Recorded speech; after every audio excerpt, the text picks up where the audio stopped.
જો ભાઈ, અમારો તો એક નિયમ છે, અમે કોઈની પંચાયત કરતા નથી ને અમારા આગળ એટલો ટાઈમ નથી કે અમે કોઈની પંચાયત કરવા જઈએ કે અમે કોઈની ચોકીદારી કરવા જઈએ. ચોકીદારીમાં તો અમને જરાય રસ નથી.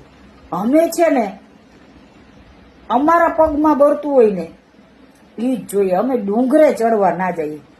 ઓલું કહેવત છે ને ગઈઢાવની કે પેલે अपने गिरेवान में जाग के देखो, તો અમે ઈ કરીએ છીએ. ને તમારે શું કરવાનું આખો દી? ઓનું શું થયું, આનું શું થયું, ફલાણું શું થયું? બસ એ સાંજ પડે ને તો ઘરના ને ઘરના ભેગા થાય ને કૂતરાની જેમ બાંધતા હોય.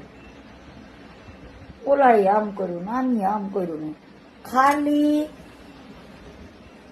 તમારા, હું તો એમ કહું કે ખાલી 5 મહિના સપીને ભેગા રહેલી જોઈ લો.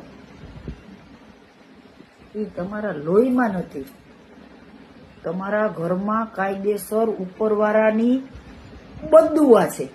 અને જોવો તમારા એક એકના શકલ ઉપર અલ્લાહના ઘરનો કેર પડ્યો છે. તમારા મોઢા ઉપર લાનતું લાગી ગઈ છે.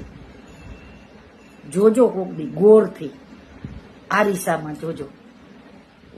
આ જોજો, મારી વાત યાદ રાખજો.